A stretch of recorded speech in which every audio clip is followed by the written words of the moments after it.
A brownstone on West 35th Street in Manhattan. Most people walk by without a second look. This is Nero Wolfe's office, a man who thinks he's the world's greatest detective.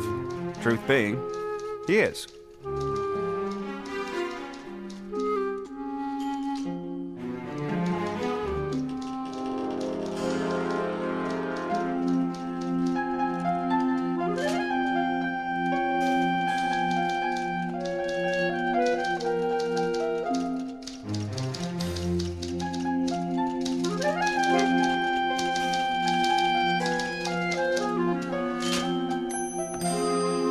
Wolfe is punctual, especially about meals. Breakfast at 8 in his room, lunch at 12:30, dinner at 6:30. He also weighs 1/7 of a ton.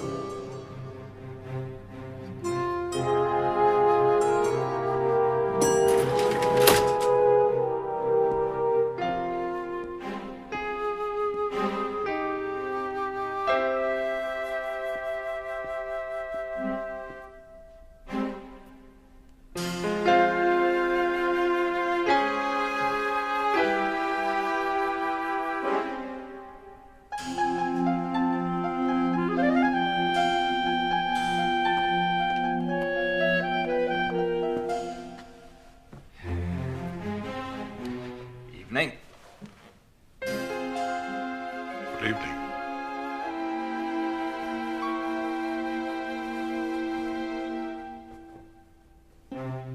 I went to the bank this afternoon. Wow. Would you like to have the news? You're overdrawn. But the bank is hopeful. I told them you have a ship coming in.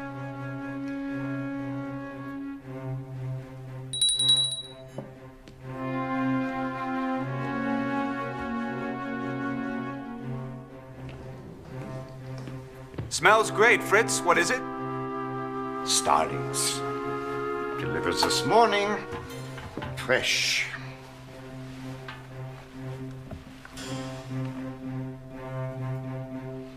The sage? No, sir. What do you mean, no, sir? I thought that you might like advance with saffron and tarragon. Remove it. No, you don't understand. This is... You did not consult me. To think that without warning, one of my favorite dishes has been radically altered is an unpleasant shock. It may possibly be edible, but I am no human to risk it. Just please dispose of it and bring me 4 coddled eggs and a piece of toast. Fritz! I'll take some.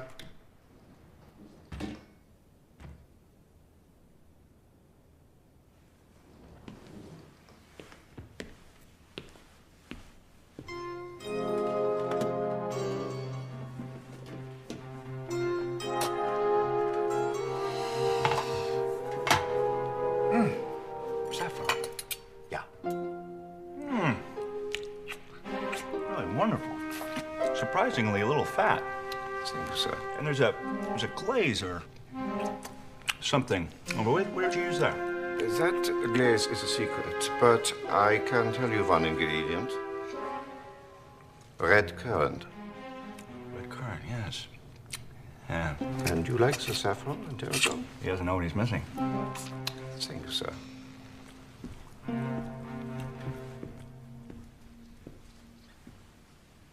Coffee, please, Fritz.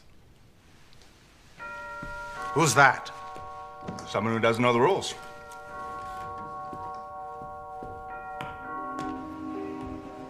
Wrong number. Guess again. You're Archie Goodwin. I gotta see Nero Wolfe. What's your name? Pete. Pete. Got a last name, Pete? Drossos. And what do you want to see Mr. Wolfe about? I got a case. I'll tell him. Now, normally I would run the kid along. Sure, Pete. Come on right in. But after Wolfe's childish performance with Fritz, I thought it would do him good to have another child to play with. Right in here.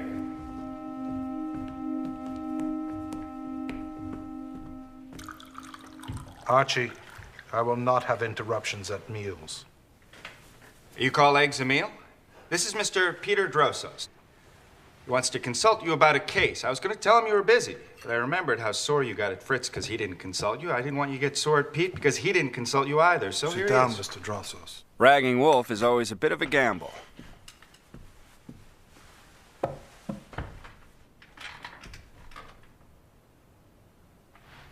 Turn a little more to face me, please. Thank you. You wish to consult me? Yeah, I got a case. I always welcome a case, but timing is a little unfortunate because Mr. Goodwin was going out this evening to see an important billiard match. Now, of course, he'll have to stay here to take down all that you say and all that I say. Happily. Like I said, always a gamble. All right, young Pete, fire away. Nah, I guess it's okay. I'm taking it down, but I gotta watch my head. This is strictly under the lid. If you mean it's confidential, certainly. Then I'll spill it. It happened about an hour ago.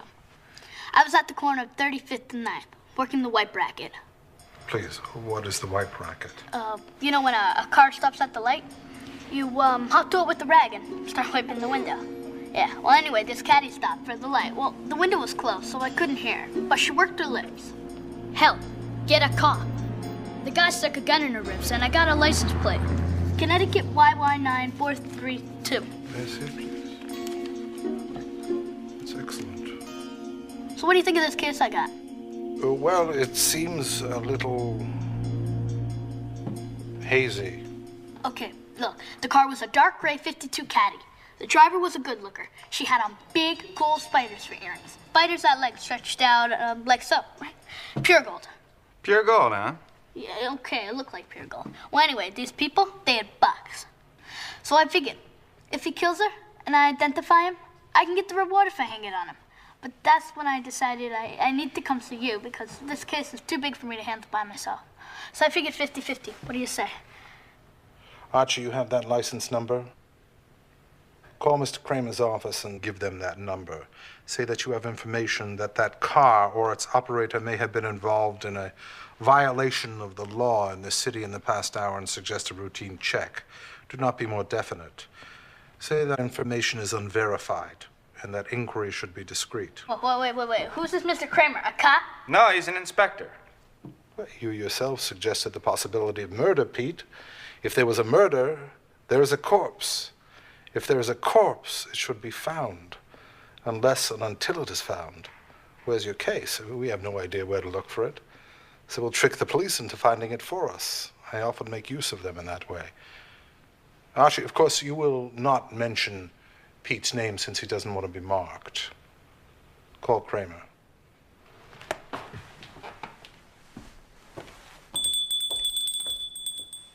I called Manhattan Homicide. I couldn't reach Kramer, but I talked to Detective Pearlie Stebbins. I told him all about the case, and of course I didn't reveal the source.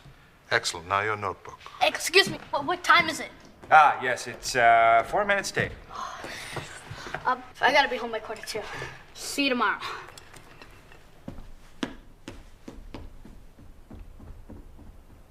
After that, a billiard match would seem pretty dull.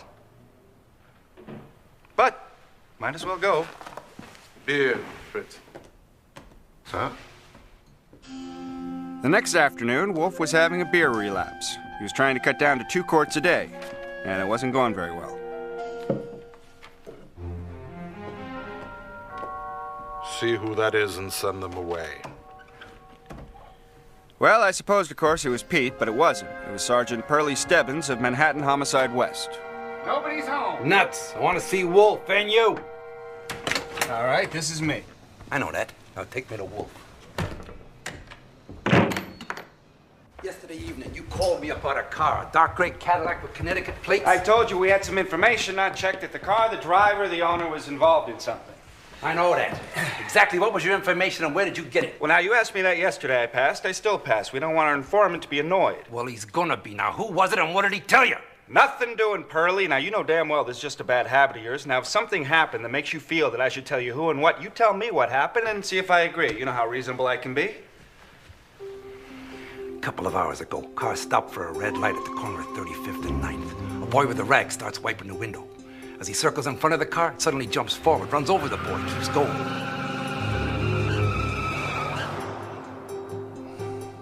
Driver was a man, alone. A couple of people agreed on the plates. Connecticut, YY9432. Said it was a dark gray Cadillac. Same car you called me about yesterday. The boy died in hospital shortly after the ambulance got him there. What was the boy's name? What's that got to do with it? Just tell me his name. Drussels. Peter Drussels. Son of a bitch. Who? The boy? No.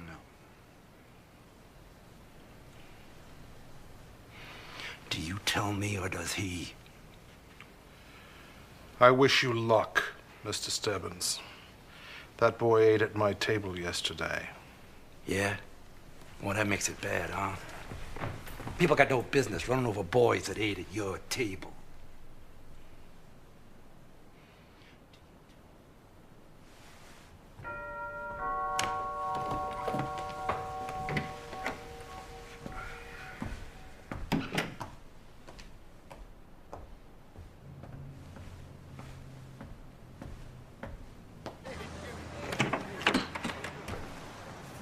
Can I help you, madam?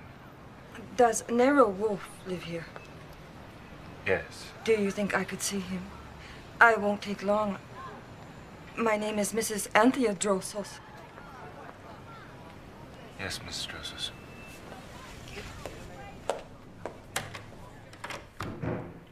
You are Nero Wolfe, I am.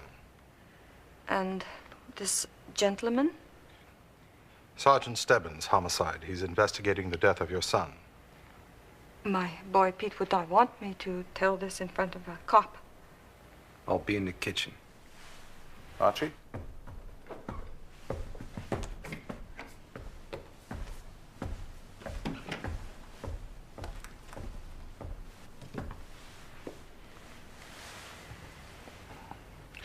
Well, madam. You know, my boy was killed.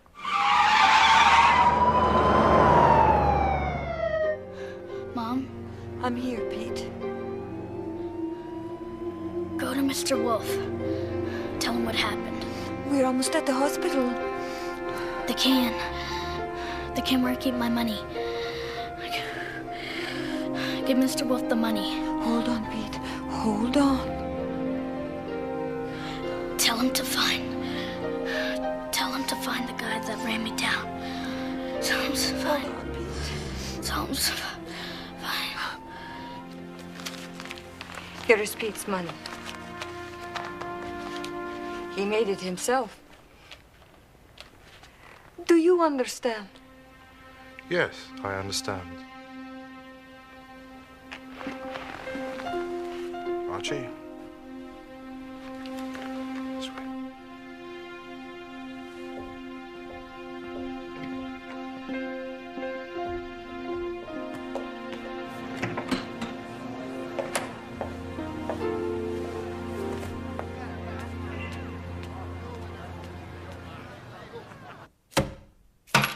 $4.30. A hearty congratulations to you. I figure after deducting for income tax and the 10 cents call to Stebbins, why, there's enough left over to put a pool over here, or... Shut up! Will you return that to her tomorrow? I will not return it tomorrow or any other day. You know that's impossible. Give it to the Red Cross! No, you give it to the Red Cross. Should that woman come back here and ask what we did with Pete's money, I'm not going to feel like saying the Red Cross, and I'm not going to feel like lying. You brought him into this house! This is your house! You gave the boy cookies!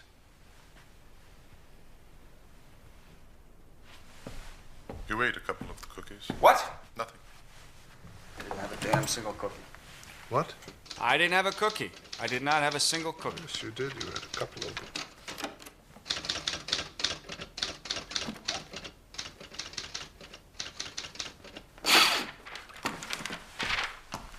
Well, he said it's not so much that you earn the money, but to feel like you've earned the money. So why don't we earn our money?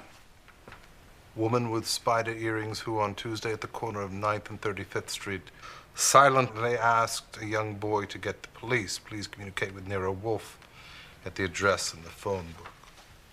There's enough money there to run an ad in the Mirror, and if not, I'll throw in a few bucks. I regard that as brilliant. We're using Pete's money for Pete. And since there's not a chance in a million there'll be a nibble, it won't expose you to any work or involvement. What do you say? Very well. Tell Cohen it has to appear in tonight's edition. Don't explain.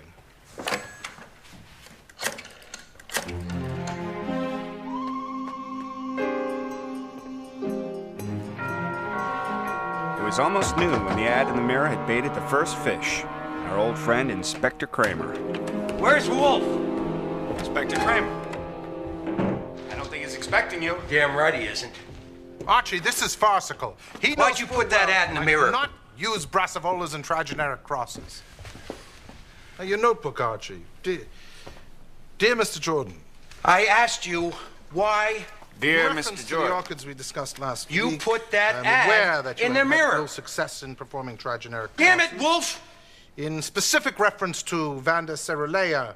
I asked you a how do you civil spell it? question. Civil. Civilize it. Put it your way. Do you know that woman with the spider earrings? Archie? I have no idea. Back to the letter. Yes. Please, let's get back to it. You're covering Vanda up something. Cerulea. Or someone. V-A-N-D-A-C-A-E-R. Did you ever hear of Matthew Birch? Yes. Oh, so you have. Yes. Would you mind telling me when and where? It's in the newspaper. Here, as reported, the body of a man was found late Tuesday night, or morning rather, in a desolate alley alongside a South Street pier. It is thought a car ran over him. Except for newspaper and radio items connected with his death. Had you ever seen or heard of him?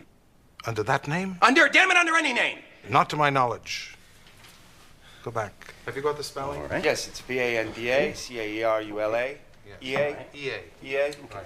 It does not bloom in... Do you have any does reason not bloom to in suspect May. or suppose that the man found V-A-N-D-A dead in the alley was doesn't bloom someone in that you May. had seen I don't or get heard it. of in any connection whatsoever?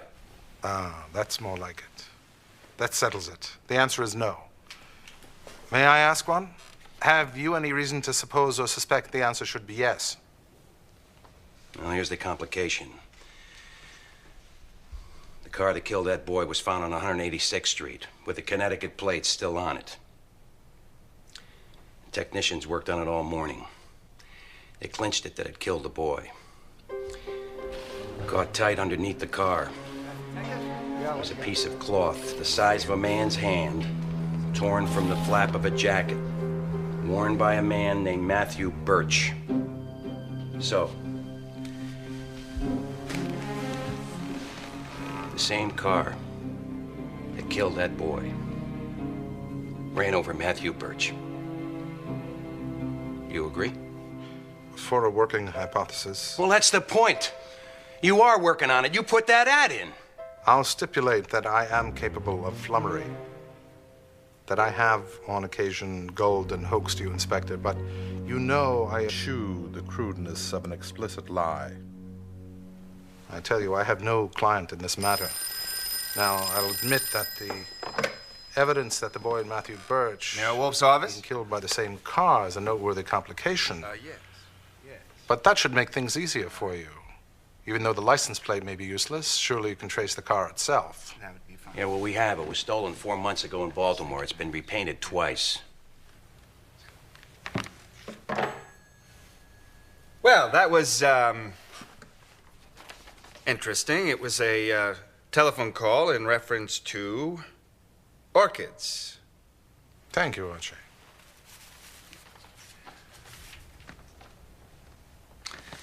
Okay.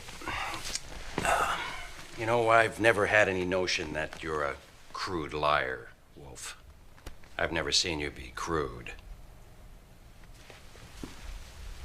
No. Not crude. Nuts. Archie, I'm not happy with... Wait. The phone call. Hmm? It was a woman answering the ad. She wouldn't give her name. She made an appointment. It's lunch. She made an appointment 20 minutes from now. Archie, this is insufferable. So,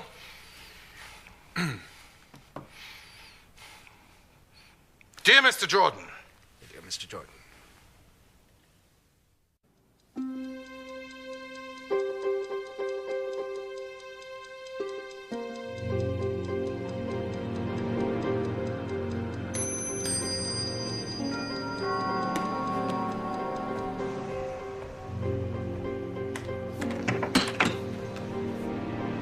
Mr. Wolfe? No, I'm Archie Goodwin, Mr. Wolfe's assistant.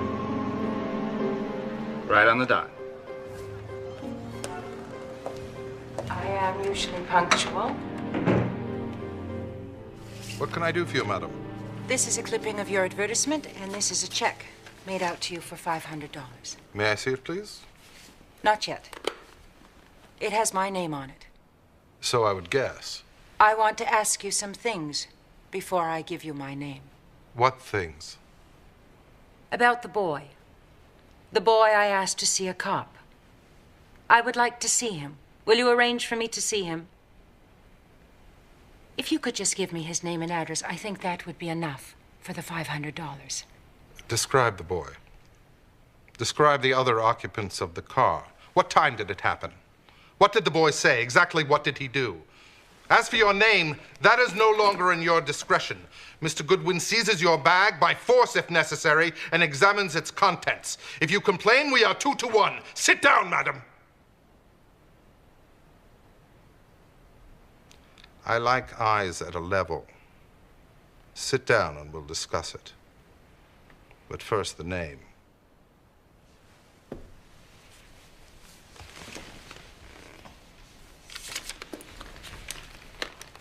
My driving license. I am Mrs. Laura Fromm. I am a widow. My New York residence is... I've noted it. Do you still maintain you were driving the car and told the boy to get a cop? I do, most certainly. Then you're in a pickle. The police want to question you about a murder. Yesterday, a car ran over the boy and killed him intentionally. What are you saying? It was the same car, the one you professed to be driving when you spoke to the boy. I don't believe it. You will. The police will explain to you how they know it was the same car. There's no question about it, Mrs. Fromm. I am not assuming that you were driving the car that killed the boy, but I tell you, merely by being drawn to me by that advertisement and coming rigged in those earrings, you have put your foot in it. And if you stick to it that you were driving the car, you will have fully qualified as a feeble-minded donkey. I was not driving the car. That's better. Where were you Tuesday evening between 6:30 and 7? At an executive meeting for the aid to European refugees. And the following day, Wednesday? Where was I? Same time, 6:30 to 7. What has that got? Oh. That's when he was struck and killed. I was having tea with a friend. Friend's name, please. The friend's name is Paul Kuffner, my publicist.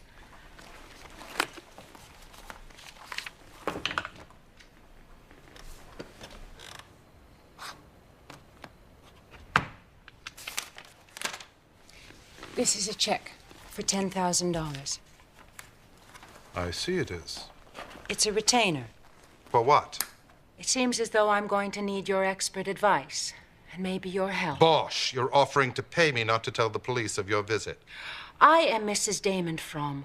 My husband left me a large fortune. I have position and responsibilities. If you were to report my visit to the police, I would arrange to see the commissioner. So, if you would come to my home tomorrow... I don't go to people's homes. Fine. Then I will come here at noon. Until then, you will not report my coming here. I must see someone. I must try to find out something. If I don't, you may inform the police. If I do, I will need your advice and probably your help. That's what the $10,000 is for. Archie, is she Mrs. Damon Fromm? I would say yes, but I wouldn't sign it. Archie, go to Mr. Cohn's office and ask to see pictures of Mrs. Damon Fromm. Phone me from there. You will stay here with me. This is ridiculous. No doubt, but under the circumstances, not unreasonable. Do you refuse? No, I deserve it. It isn't necessary, Archie. You are Mrs. Fromm. Before you leave, an understanding. My decision whether to accept your retainer and work for you will be made tomorrow. You are not now my client.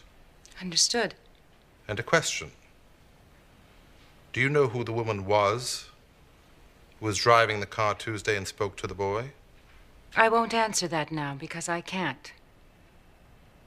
I really don't know. But you think you know. I won't answer it. Have you ever seen or heard of a man named Matthew Birch? No, why? A man of that name was run over and killed by a car Tuesday night. And it was the same car that killed the boy Wednesday.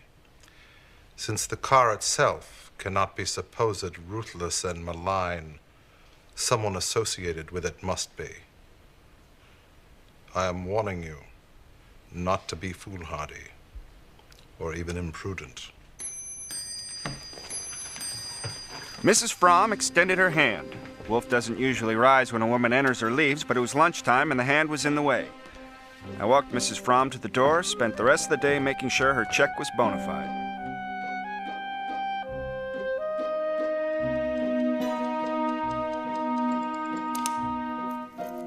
That woman is 18 minutes late, and I shall not permit this to interfere with my lunch. She must have heard you.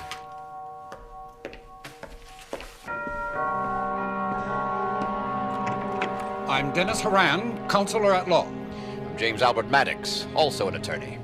There's been a terrible tragedy. We must see Nero Wolfe. Mrs. Fromm's body was found an hour ago. She was apparently run over by an automobile.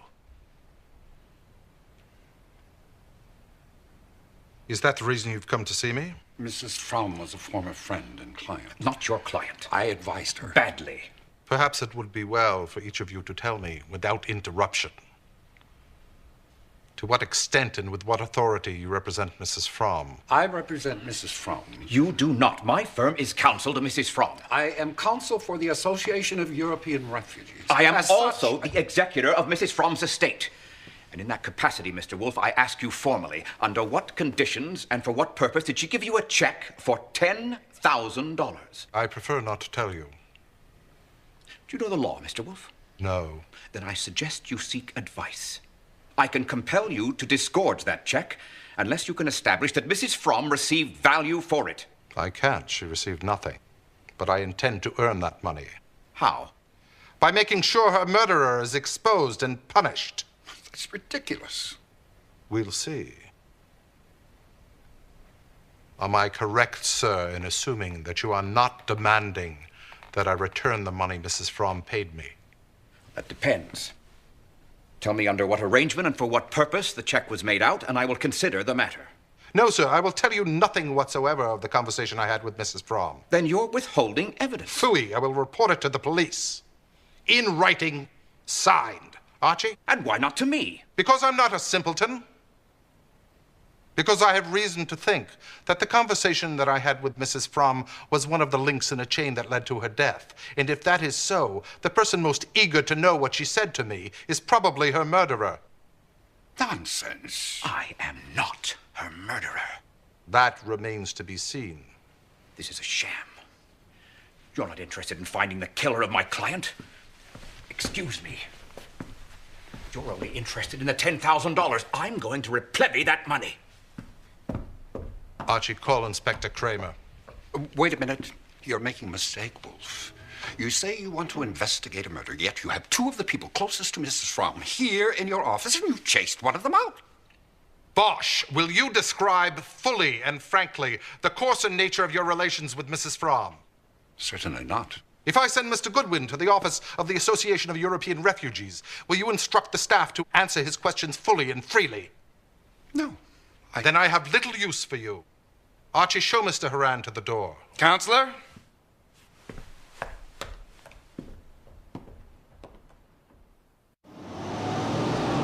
I wasn't sure Mrs. Fromm would like to be called a socialite.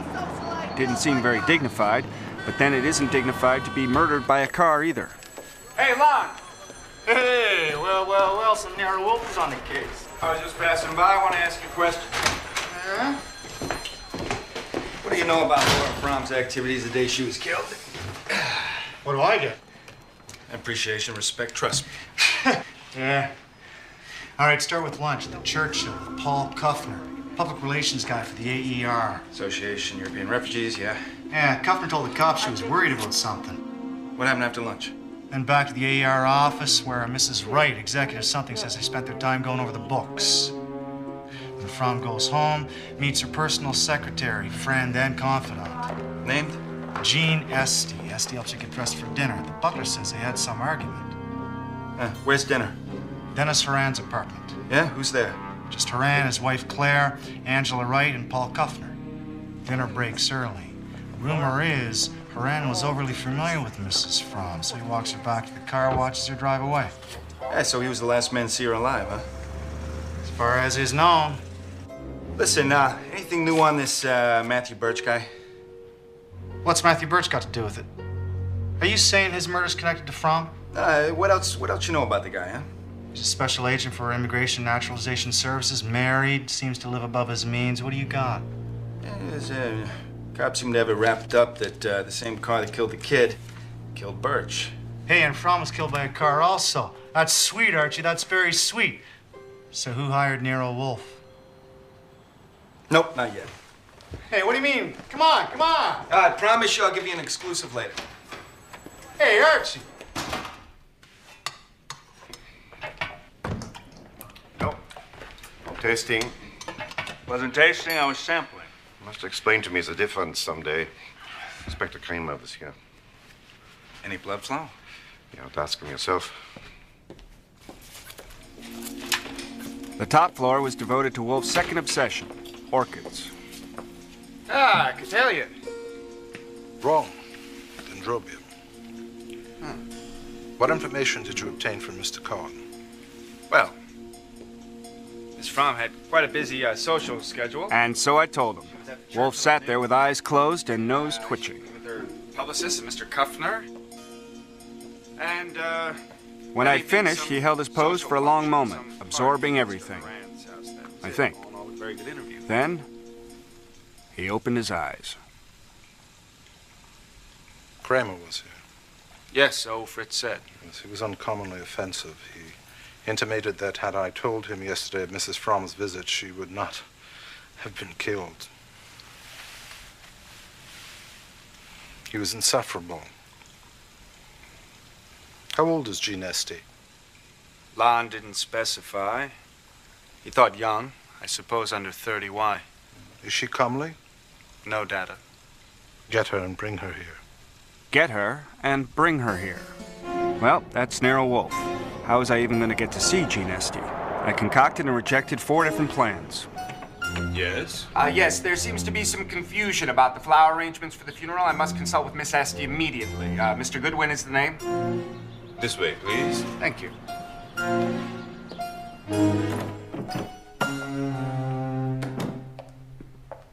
What's this about flowers? Miss Jean Esty. Yes. What about flowers? Yes, that's why I've come to see you. Have you heard the name Nero Wolfe? The detective? Yes. Well, certainly. Good. He sent me. Mr. Wolfe would like to know if there would be any objection to orchids. Miltonia, Rosalie, Alba. They're pure white and quite beautiful.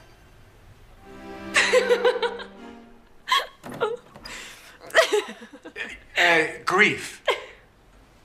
Grief. Quite accustomed. We have it under control. Thank you. Thank you. You see, what?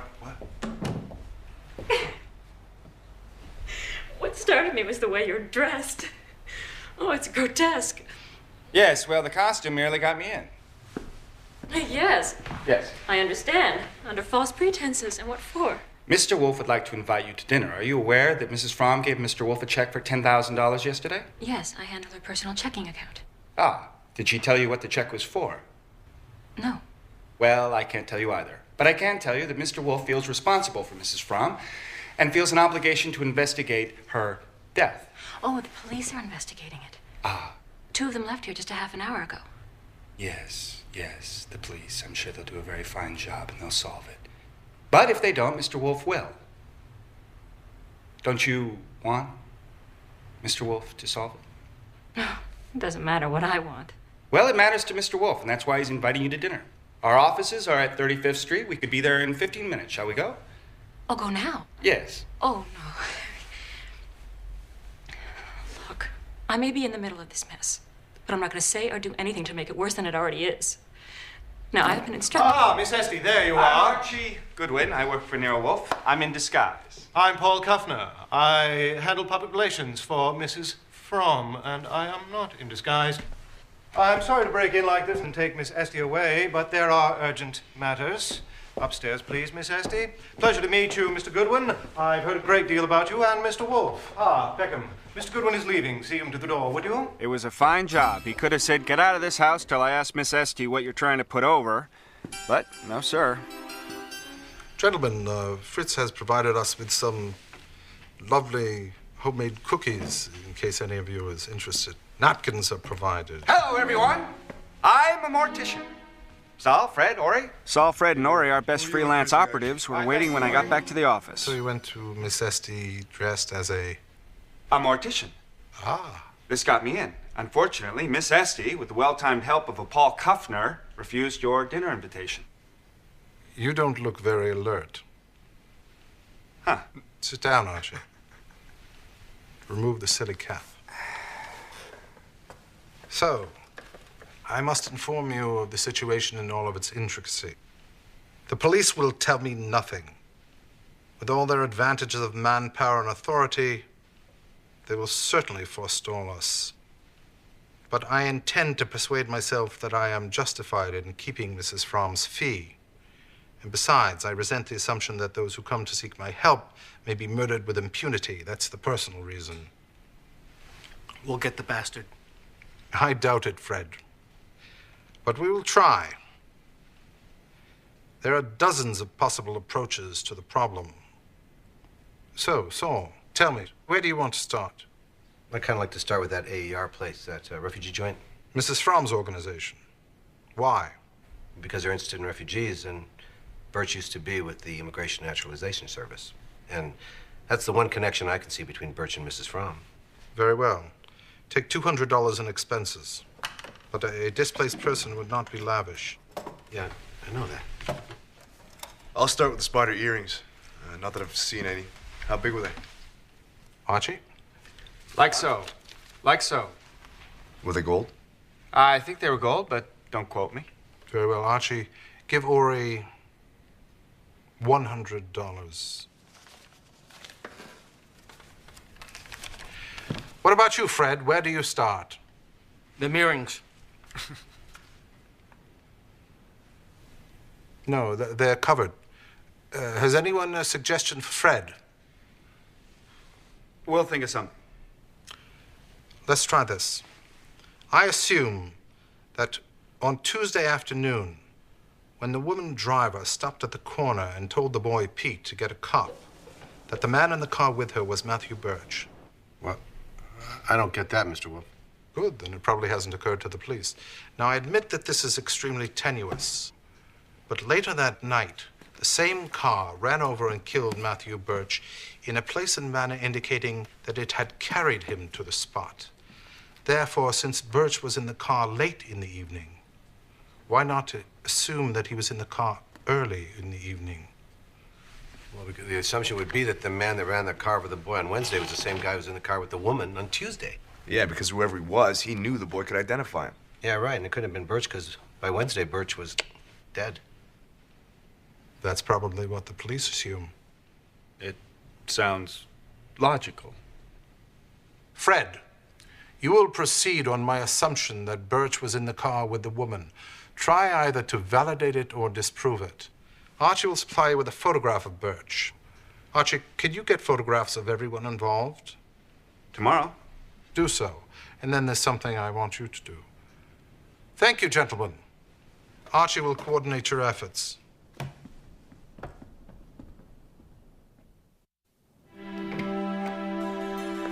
Morning.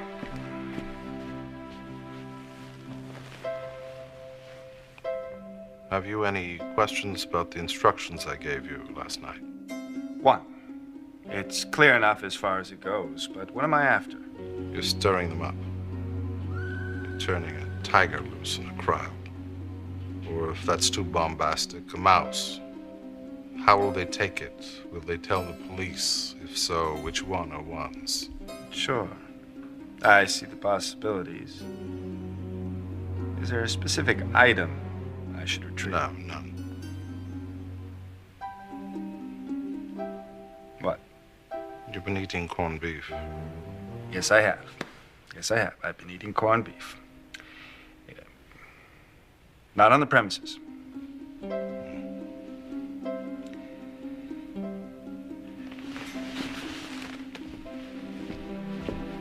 Well, no costume today. Representing Nero Wolfe. Yes, but not exactly.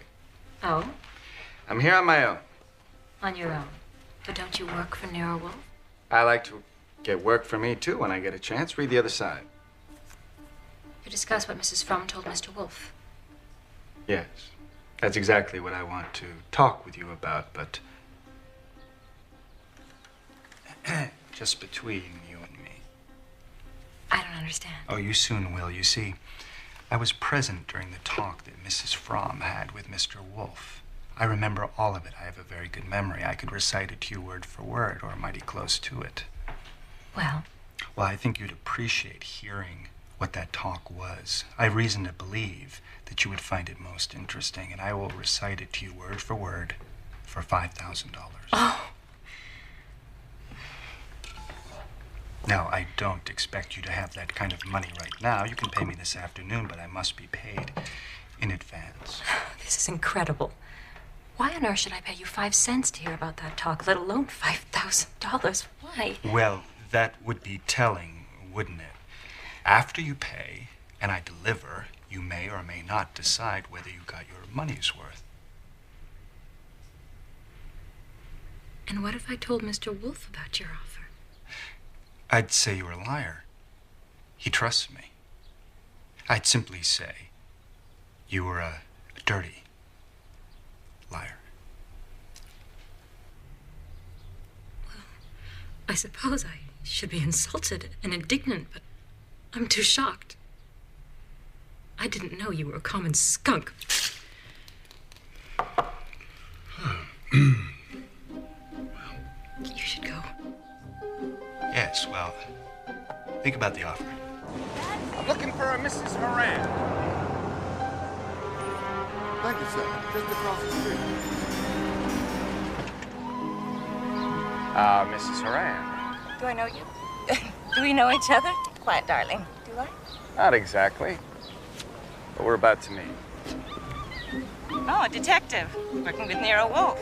For Nero Wolfe. Have you heard of him? Oh, yes. My husband saw him the other day. Ah. What day was it? I'm not sure. If you're looking for him. No, Mrs. Horan, actually. Turn the card over. To discuss what Mrs. Fromm...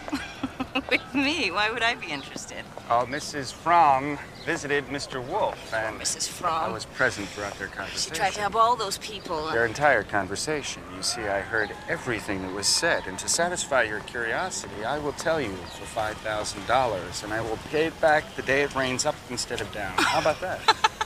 What an amusing idea. Yes. Raining up instead of down. Yes. Would it be raining from the clouds up or up from the ground to the clouds? Well, either, actually. I think I like it better raining up from the ground. Ah, well, we're not really talking about the rain, are we, Mrs. Horan? You see, I'm willing to sell you some information about what Mrs. Fromm might have said to Mr. Wolfe. But why would that interest me? Oh, I see. You mean she told him something awful about me. That doesn't surprise me any. What was it? Well, I'm not sure you understand exactly what I'm talking about here. Maybe I need to make myself perfectly clear.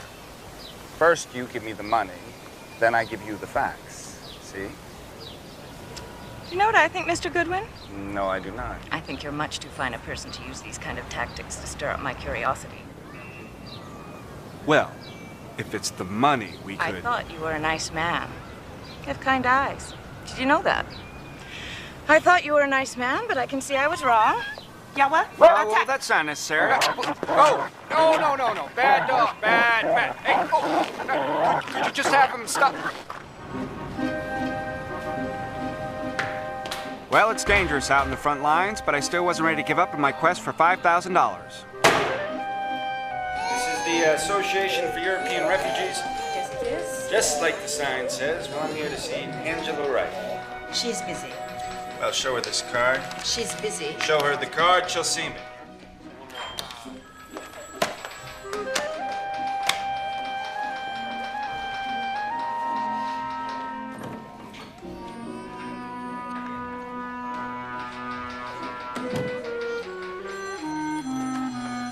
Mrs. Wright will see you, corner office. I told you so. You're next, Mr. Heim. Yes, thank you very much. Come in. Afternoon. You represent Mr. Nero Wolfe. I suppose you're a detective also. Well, actually, Are you trying to solve her murder? Well, actually, what I'd like to do is I'd like I to... can't see why anyone would wish Mrs. Fromm dead. Yes. No matter how overbearing she could be. She was doing such humanitarian work. She certainly was. You know, the AA is a private organization supported by wonderful people like Mrs. Fromm, which helps immigrants to find jobs and provides legal and financial assistance. Yes, that's very touching. If it were not for Mrs. Fromm, I might never have been able to come here. Oh. What a tragedy her death is. Terrible, terrible tragedy, yes. So, how can I help you? Well, are you aware that Mrs. Fromm visited Mr. Wolfe the day she was killed? Murdered? No, I didn't know that.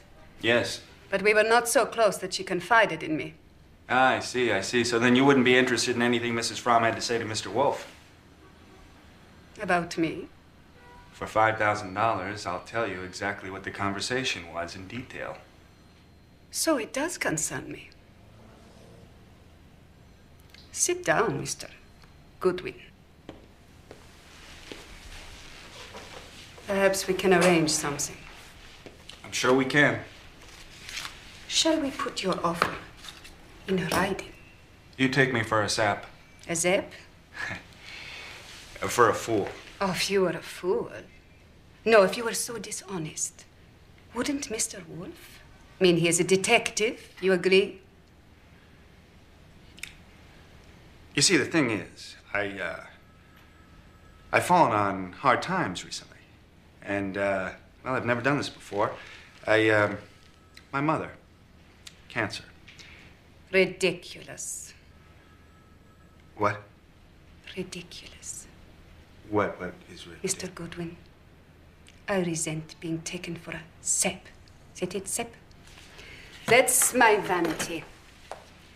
Tell Nero Wolfe. Tell him my mind being underrated by him. And tell him that I think he is a sap. For thinking he can fool me with such a crude trick. But, Miss Wright, Yes, Mr. Goodwin. Good luck to all of you. After Angela Wright, I had one more offer to make. Paul Kuffner. But I called Wolfe to report. Archie, come home at once. Mr. Kuffner is here, and I want to see you.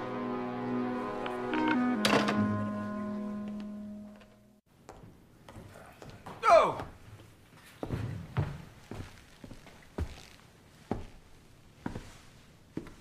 Don't sit there, Archie. Your right to sit at that desk is suspended. Move, please, move. Mr. Kuffner has a shocking accusation. Sit there. Mr. Kuffner. A woman I trust says that you offered to tell her about the conversation Mrs. Fromm had with Mr. Wolfe if she would first pay you $5,000 in cash. What was the woman's name?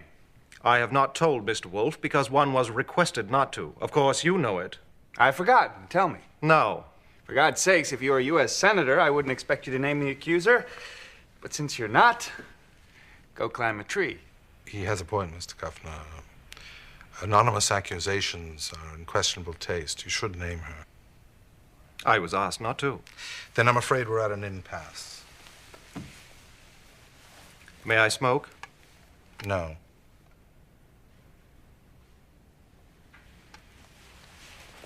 It was Angela Wright. Archie, did you make Angela Wright such a proposal as described by Mr. Kuffner? No, sir. Did you say anything to her that could have reasonably been construed as such a proposal? No, sir. Then you may sit at your desk. Mr. Kuffner, I'm afraid we're at a dead end. If it is an issue of veracity between Mr. Goodwin and Mrs. Wright, I believe Mr. Goodwin. Yes, you would. Of course. And even if I could prove such an offer was made, where would it get me? Look, Wolfe, we haven't much time. I must get to Mrs. Fromm's funeral. But you should know that my professional function was to give advice to my clients. Mrs. Fromm and the association relied on me to handle their affairs so that their activities would be regarded in a favorable light. I will do anything in my power to see that Mrs. Fromm's reputation is not damaged. And, while I see no connection between the association's affairs and her death, I believe it is possible, indeed probable, that there is a connection between Mrs. Fromm's death and a talk with you. Now, if I'm to further my client's interest, I need to know about that conversation. I've tried to talk to the police about it, but they won't tell me, so you must. I'll pay you $5,000 for it. Which is it, Mr. Kuffner, black or white? 5 minutes ago, you were going to report an iniquitous proposal. Now you're ready to be a party to it. An extraordinary ethical somersault. I have the cash with me. No, Mr. Kuffner. I'm afraid to deal with you. You're too agile for me. You can't deny me. You can't. As a representative of Mrs. Fromm's interests, I have the right to demand it. You'll be late to the funeral.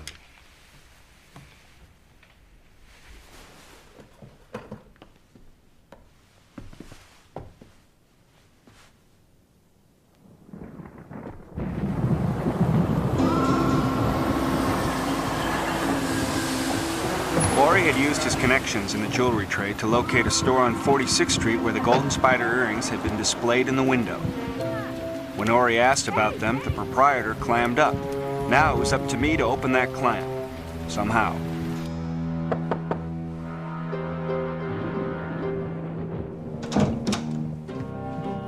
Who's it, Irving? I don't know, Papa. Oh, it's you again. Who are you? Archie Goodwin. We work for Nero Wolfe. The detective? That's right. I want to ask you something about the murder of Pete Rosales. Who's that, a gangster? I know nothing about gangsters. I know he was a 12-year-old boy, just like your son here. Irving, go. Do your homework. Now. A boy murdered? Why didn't you say so? Come, explain.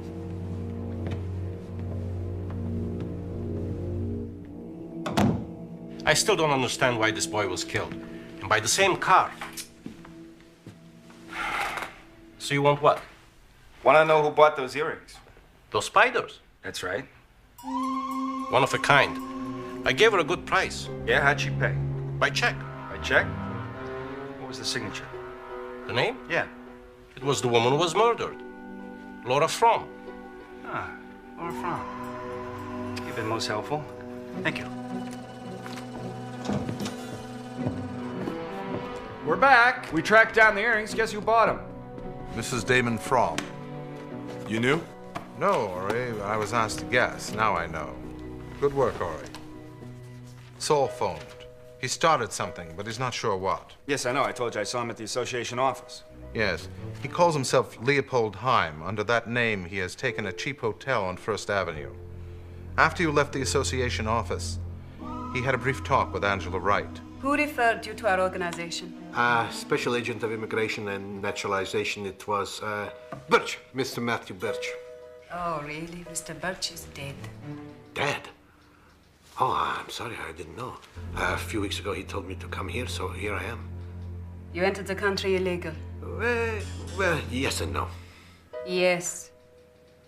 I was told this association would be able to help people like me. The association cannot be an accessory to a violation of the law. No, I understand. No, of course not. I don't know what I should do. Consult with a lawyer. A lawyer? I don't know any lawyers. Here is a lawyer you can trust. Dennis Horan. I have no money. He works for the association. It's a service. A service? It's very kind. Thank you very much. I appreciate it. Saul went to Haran's office and told him of his plight. Mr. Heim, you have a very big problem. Many people like you come to me every day, but I'm only able to help a very few. However, there may be a solution to this mess. Where can you be found? Hotel. The Hotel Duval in room 312. Go to your room and wait. Tonight. Wait. This evening. This evening. Thank you, sir. Thank you. I really appreciate it very much. Thank you. So Saul went back to the hotel. At 8 p.m., he had a caller. Just a second, please. Just 1 minute. Please. Yes, come in. The door is open. You Heim? Who are you? I'm here to help you. What do you mean? How are you going to help me? I'm aware of your predicament, and I sympathize. But don't worry. You want help, don't you? Yes, I need help. Of course I do. You're illegal. Illegal? Well, in a manner of speaking. That means the FBI and the police have to be dealt with. It's going to be costly. So you want how much? $10,000. What? $10,000? No, but for what is it, the $10,000? To prevent any kind of exposure or harassment. No, you don't understand. I have nothing. $10,000 is a ridiculous amount. You can do it by the month, by the week, a little bit here, a little bit there. I see, for a little bit from the week and the month. Yes, I could. And the papers are then good, yes? Guaranteed. Remember, any attempt to alter this arrangement would be disastrous. Sleep on it. I'll be back. Sure. Sir, I want to thank you. I appreciate very much your helping me.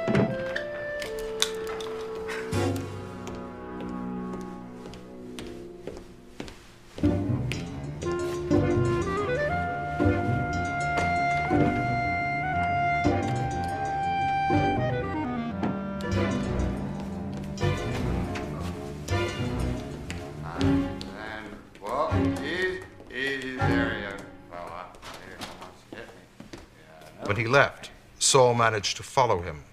The man is now at a restaurant on 3rd Avenue and 14th Street.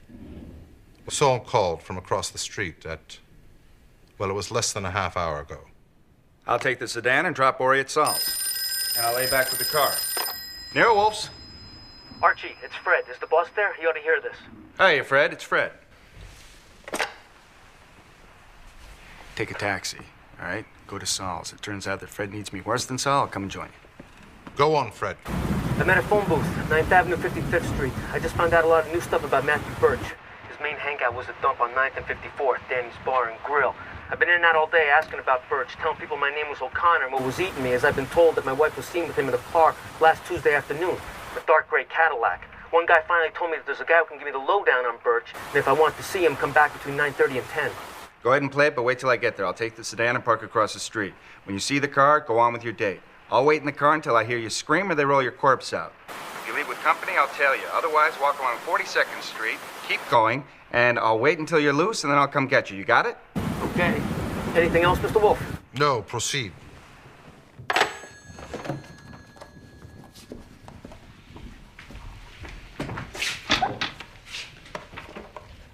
You know I dislike guns. So do I, except in situations where I might get knifed, plugged, or shoved off a building.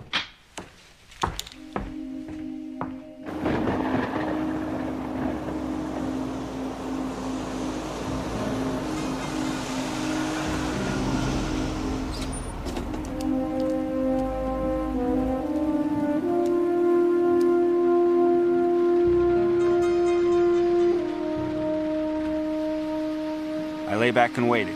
I decided to wait half an hour until 10:19, but I didn't have to wait that long.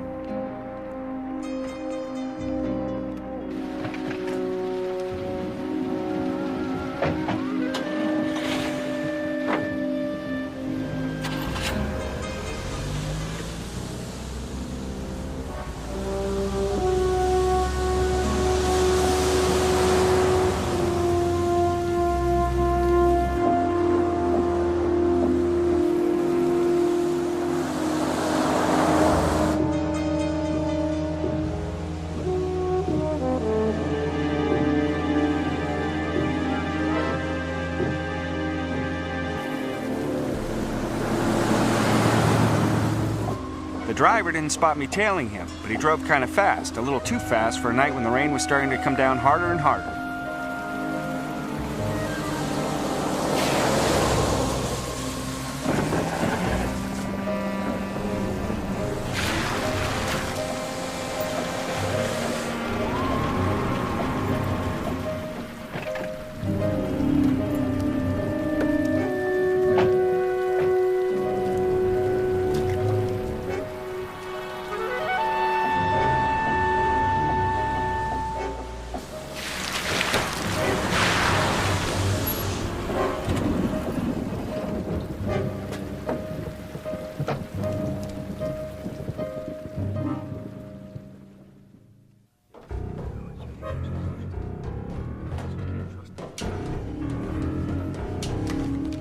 They were talking.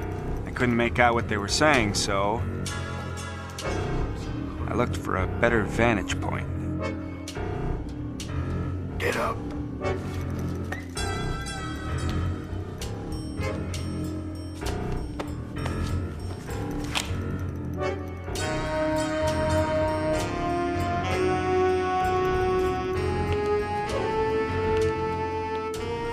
You ever been to St. Louis, Missouri?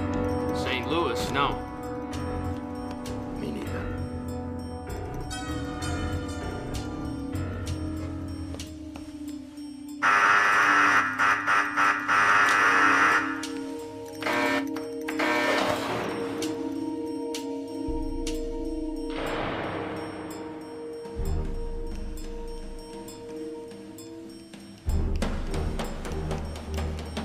I hear they got alligators there. Hello, Mort. Low lips. We've been waiting for you. Is he clean? Yeah, but he had an S&W under his arm. What's this about your wife and Matthew Birch? Someone said they saw her with him. I think she's cheating on me. You know Matt Birch? Me? Birch? No. But she must have known him. I guess so. Check his papers. I gotta tell you, my name's not O'Connor. No, it's Durkin. See, the reason Shut I up. was just... Archie. Private dick, huh? Who you working for? Myself. Even a private dick has a personal life. My wife, you know... Shut up. Sit down. Archie. The big white guy. His lips. I followed him from the hotel. Where's Ori? Ori's upstairs. He's watching our back. What do you got for me here, Mort?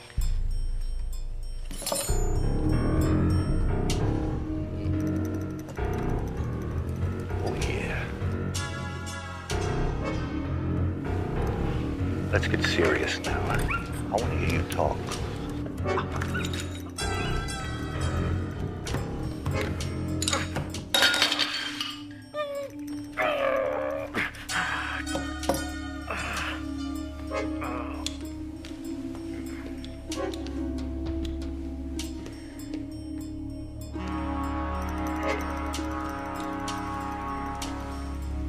Get up.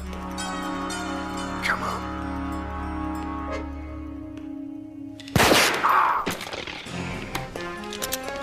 Back up.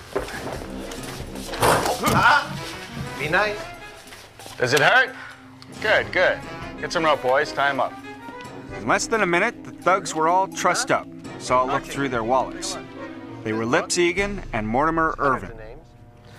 And the last entry is Leopold Hine, me.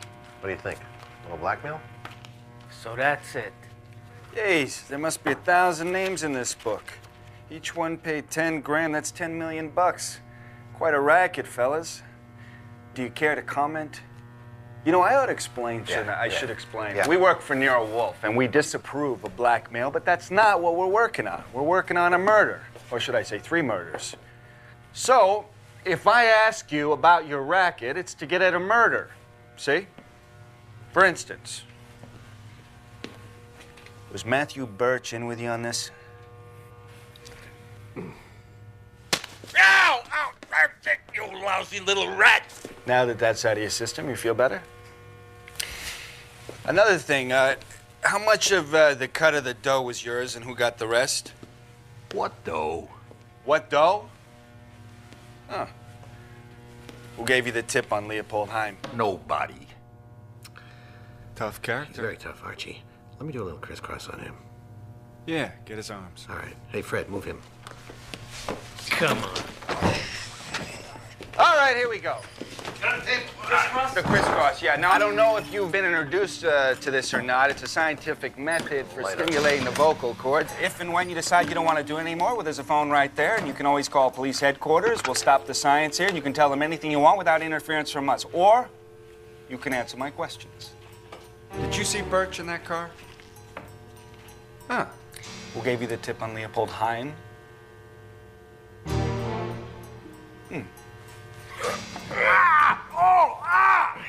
Who's the boss of your racket? Birch is. Oh, was. All right, now we're getting somewhere. Now, did you see Birch in the car with a woman last Tuesday afternoon? What woman? What woman? You know, this hurts me more than it hurts you. All right, let up. I saw them together, yeah. You saw them together in Birch's car? I don't know whose car it was. Who's the woman? I don't know her either. All right, who was driving the car? Was Birch driving the car? No, that's what surprised me. She was. Birch wasn't the type of guy to let a dame do the driving. Who gave you the tip on Leopold Heim? I don't know. Oh, no, come on, I'm telling the truth. I got leads in two ways, from Birch and from some woman. What woman? I don't know. Well, how do you know it wasn't a trap?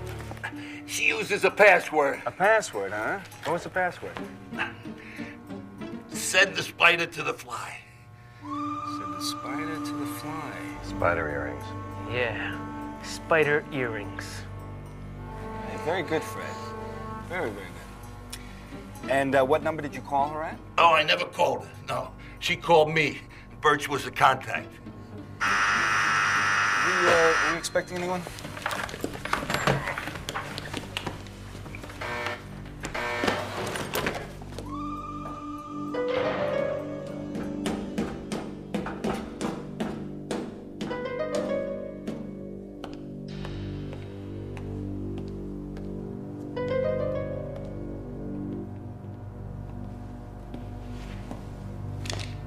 Well, hello there.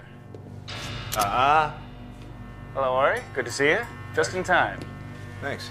Come on in. Oh, that hurts. That hurts, huh? Yeah, well, we're very serious here. Got the name of an ambulance if you'd like. Yes, it is serious. Serious enough to finish you, Goodwin. Pipe down, pipe down. I'm going to make a phone call.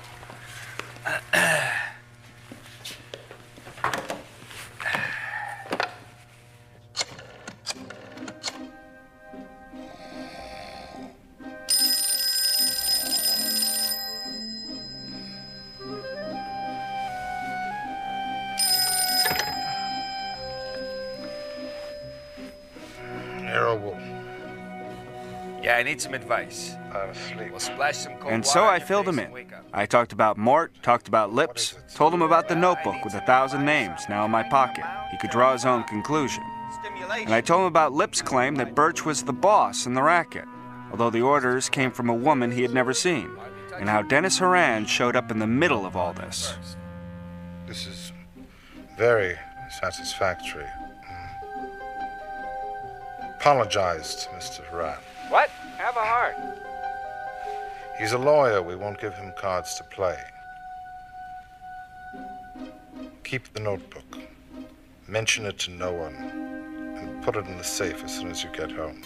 Right. Although it makes me ill to conceive. As Wolfe laid out the rest of the plan, some of it was sketchy, but finally I said I had it and I hung up. These barbarians to my house. Boys, you committed 2 felonies. Assault with a firearm on Fred and extortion on Sal. You'll never make it stick. No, wait. Now, my inclination would to have the cops come down here and take you 2 birds away. But I work for Nero Wolfe, see? So he might think differently. He might want to bring you to his house for questioning. So that's what we're going to do. You have one other choice, which is to go to the cops. Now, I'd be happy to take you down to the station, but that's your only choice. As for you, Mr. Horan, I want to tender our sincere apologies. We were under a great deal of strain because of these 2 characters. Mr. Wolfe would personally like to send his regrets as well. Yes, and I'd like to apologize to you for one other thing, actually. I neglected to introduce you to a Mr. Saul Panzer. Panzer? Yes. Thank you very much for the hint you give me. I appreciate it very much.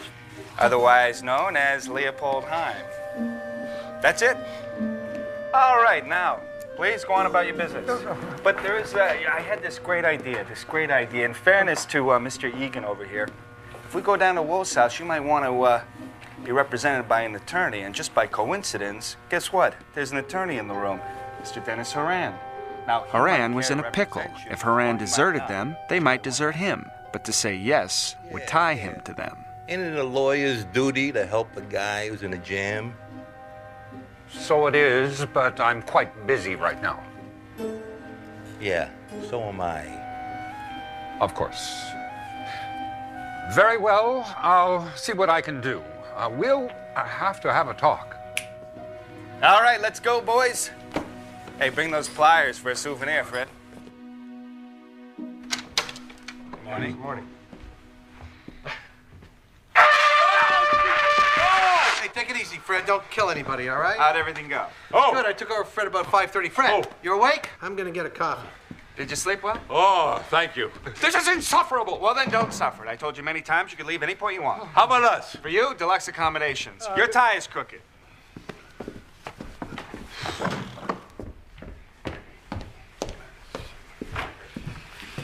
Eat, breakfast. Well, that includes 3 house Guests, here.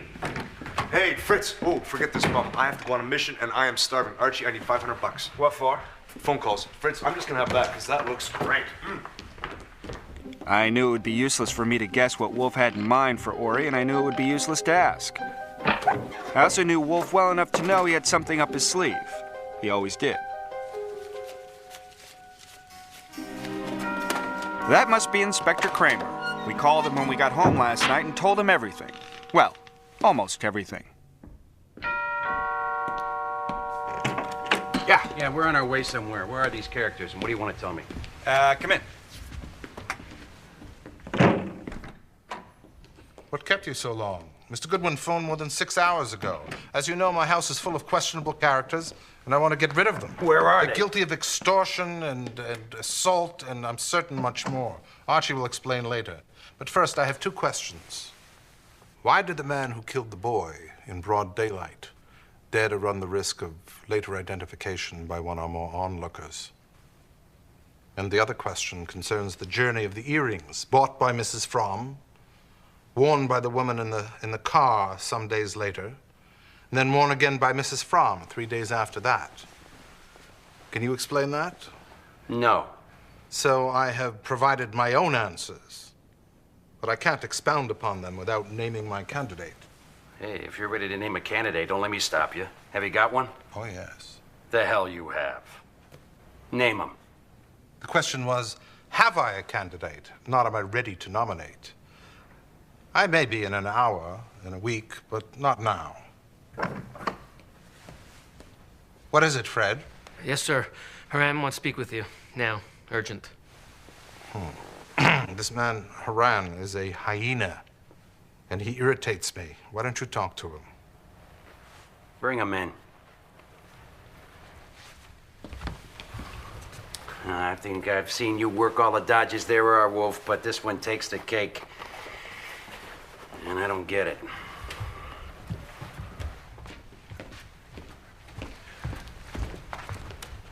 Oh. I'm glad you're here. So am I.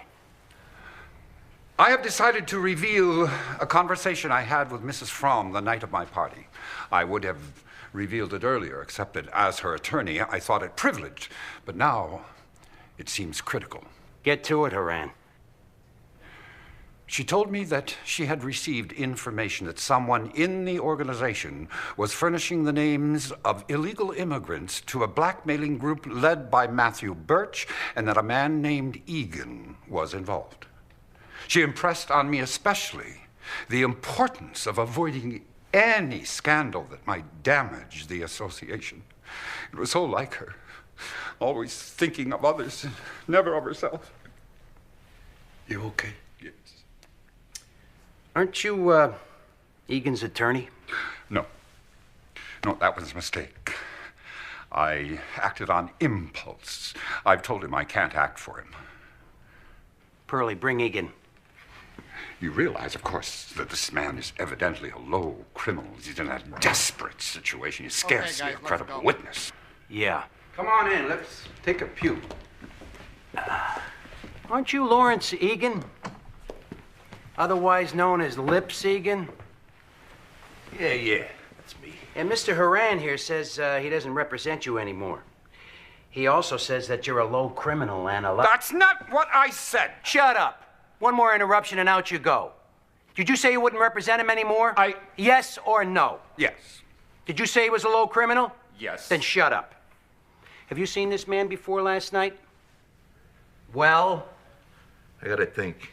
Don't hurt yourself. He also said that you're involved in the blackmail scheme.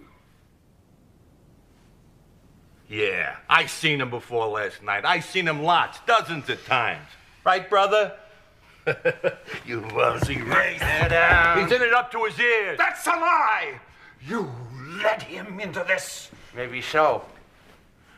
But I got all I need right now, Mr. Horan. You're being detained as a material witness in a murder and extortion case. Pearlie, get him out of here and take the others with you.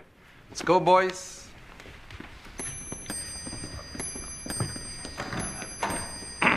It's 9 o'clock. My orchids. You mean you're gonna leave when... When what? You've got this wretch cornered, and you're clawing away at him to get at another wretch, that unspeakable Haran. I'm not after blackmailers. I'm after a murderer. You can deal with them just as effectively elsewhere. You bet I can. And I'm gonna take your men with me. All 4 of them. You may have 3 of them, but not Mr. Cather. He's not here. Where is he? I want him. You can't have him. He's on an errand. Haven't I given you enough for one morning? Archie, do you remember where Ori has gone? Couldn't remember to save me. Good, don't try. And the truth was, I didn't have the smallest idea where Ori was.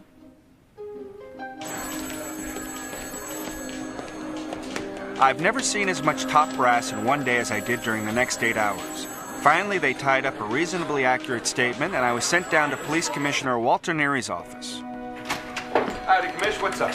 So tell me about this deal with Gene Estee. Again. It looks different now. Well, I went over there, I talked to a And few Mrs. people. Horan and Angela Wright. Whose idea was that? Hey, that's you.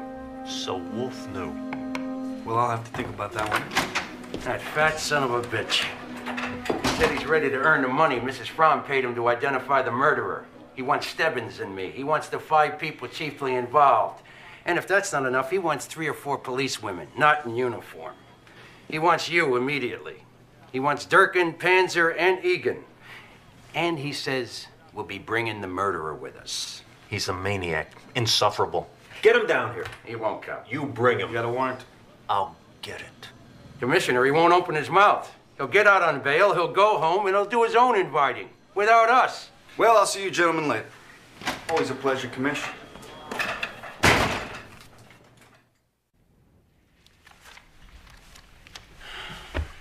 Would someone please tell me what this is all about? I'm Inspector Kramer, New York Homicide. I want you to understand that this is official, only up to a point. You were brought here by the police department with the approval of the DA. I'm done with you.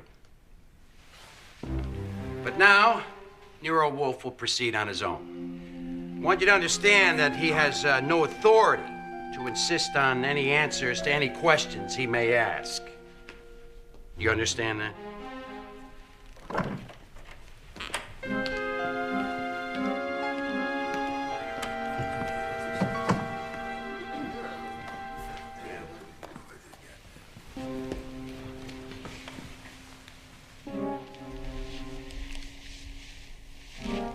This is a little awkward. I have only seen 2 of you before, Mr. Horan and Mr. Kuffner.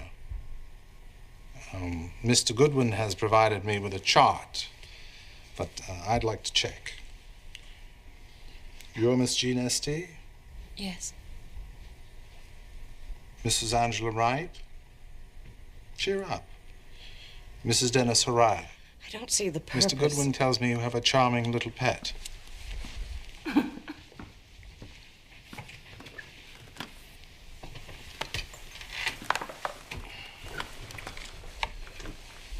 Thank you all for coming.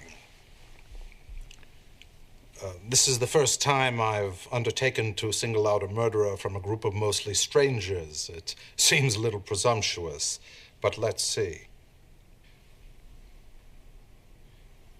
I have no questions to ask, but indeed I have questions to ask of myself. For instance, why did Mrs. Fromm wear those golden spider earrings when she came to see me? Answer: they were part of an attempted imposture. She wanted to impersonate the woman who was wearing them in the car in order to find out what I knew. Another question: why did Mr. Horan go to the factory last night?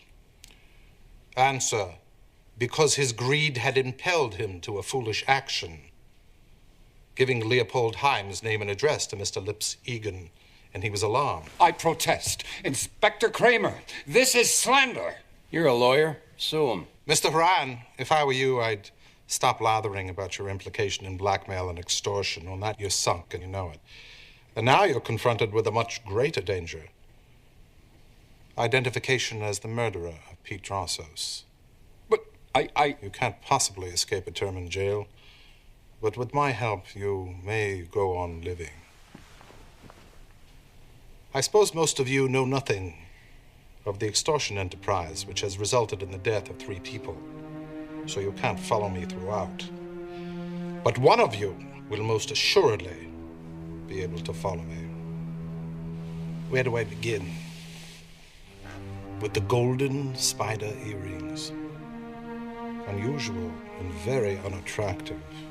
Why would a woman of taste like Mrs. Fromm, upon seeing these earrings in a store window, be motivated to purchase them? Perhaps she didn't find them unattractive. Tastes differ? Phooey. Do you remember Mr. Lips Egan saying that in phoning him, a woman used a password? What was it, Mr. Egan? Said the spider to a fly. Exactly. Said the spider. Perhaps Mrs. Fromm had overheard that peculiar password used, and the impulse struck her to play a kind of game with those who she thought might be involved. What game? Possibly to see if anyone would respond. What we do know is that a woman wearing those earrings was driving a car with a man and mouthed the words, "Help, get a cop," to a boy named Pete Drossos, and the car suddenly drove off. The next day, the same car, now driven by a man, ran over the boy at a fairly busy intersection. We know it was a man driving because witnesses caught a glimpse of him. So obviously, the driver was the man in the car with the woman the day before. This seemed obvious because this man would be afraid that Pete Drossos could identify him. But that theory was invalidated when I learned that the man in the car with the woman was Matthew Birch. And Matthew Birch had been killed the night before Pete Drossos was run over. So who was the driver? I put myself in his place. I can't expect to kill the boy at my first attempt. I must anticipate driving through that intersection several, or even many times. There will be people around, witnesses. So what do? Wear a mask? A false beard? No. I proceed with my hazardous and mortal adventure dressed in a brown suit and a felt hat.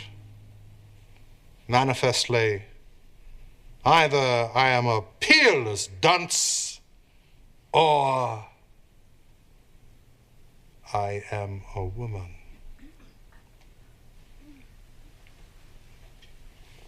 Let's say, hypothetically, I am a woman.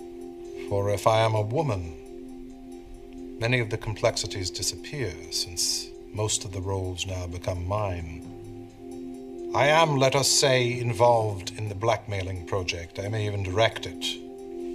Mrs. Fromm catches wind of it. She becomes suspicious. She asks me guarded questions. She even gives me the spider earrings as a gift to provoke a reaction. I tell Matthew Birch, one of my accomplices, about Mrs. Fromm's suspicions. He insists upon meeting me. He has me drive his car, which is unusual. He suddenly produces a gun and orders me to drive somewhere. Whatever the cause of his hostility, I know his character. I fear for my life. At a corner, the car stops. A boy approaches to wipe my window. His face is close to mine. I mouth the words, "Help, get a cop." Birch prods me and we go. I recover from my panic. Somewhere, sometime, I catch him off guard and attack. I disable him, but I do not shoot him. I have him in the car, helpless and unconscious, and later that night, I drive to a secluded alley, dump him out, run his body over several times, park the car, and go home. I could make up this story. Show me the proof. I intend to. The next day, I decide the boy is a threat not to be tolerated. He may identify me as Birch's companion in the car. So that afternoon, dressed as a man, I get the car from where I parked it and dispatch the boy, ending that possibility. Proof.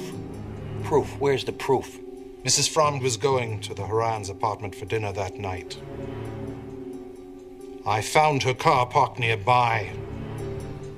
I hid on the floor behind the front seat, armed with a tire wrench. Horan came down with her, but... Hold it! Hold it!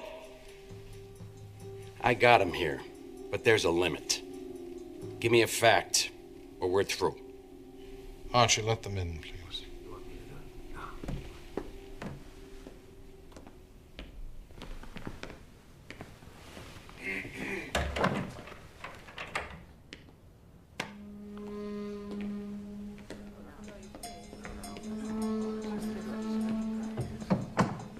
The red chair.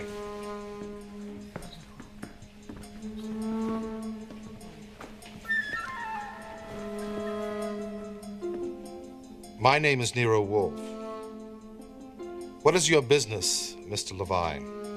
I'm a partner in B&S Levine. The S is for Sidney, my brother. And the business? A clothing store, men's clothing, on Fillmore Street in Brooklyn. Why are you here? Well, there was this phone call at the store, and a man said that his wife had bought for him a felt hat and a brown suit last week, and did we remember about it? And I said, sure. And he said to make sure what I described, and I did. And then, what happened? Then he talked me into coming here. What a talker that man is. A salesman he should be. I want to know about the woman who bought the brown suit and the felt hat. She's here. I saw her as soon as I sat down.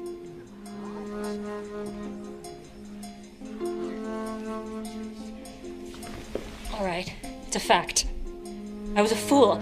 I bought the suit for Claire Horan. She asked me to, and I did it. You bitch! That's a lie! She's a murderer and a liar! Shut up! Shut up! You're wrong! Kill you! She was hogging you! All right, Pearlie, get him out of here. She was hogging Get him out of here. Mrs. Horan, too. Get her out of here. I felt I owed Lon Cohen a good shot for his paper.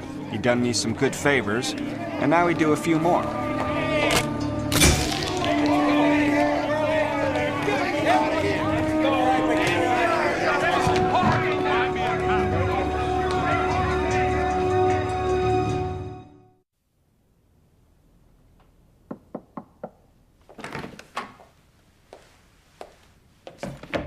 He said he wanted to see me? I said that, Mrs. Drossos.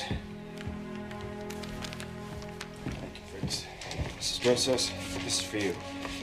Please, is $5,000. It's half of Mr. Wolfe's fee. You see, Mr. Wolfe and Pete were partners, and he would like you to have that. But I gave him Pete's money. I know, but Mr. Wolfe believes a deal's a deal. But why does he not give it to me himself? Mr. Wolfe is a bit of a coward, you see. Coward? He hates to see a woman cry. Now, thank you for coming. Fritz will see you home. Don't tell him I cried. I will not.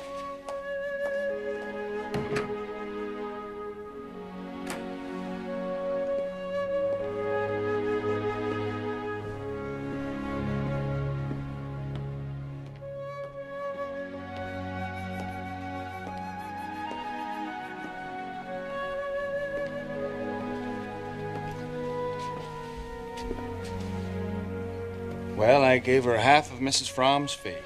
And she took it? Of course she took it.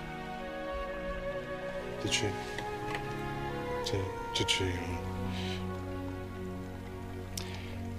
Maybe when she left the house, but not a single tear in the house. Well, that's remarkable, Archie. It's very, very remarkable.